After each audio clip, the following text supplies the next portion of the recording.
పేతురు ఏమన్నాడు? ప్రభువును విడిచిపెట్టి పొమ్ము, నేను పాపాత్ముడు, దీనికి తగనవాడిని ప్రభువు అంటున్నాడు. పిల్లరా, నీ ప్రయాసం నిజంగా పేతురు యథార్థంగా ఉంటే,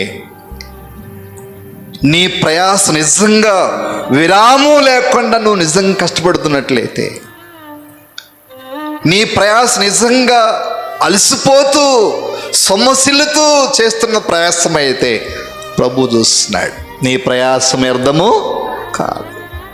ఒక దినము ప్రభువు చేసి ఆ మేలు చూసి నీవు కూడా పేతుల్లా సాగలపడి, ప్రభువా నేను దీనికి తగనవాడిని ప్రభు అనేటువంటి స్థితిలో తీసుకొచ్చి చూపిస్తాడు ఆయన.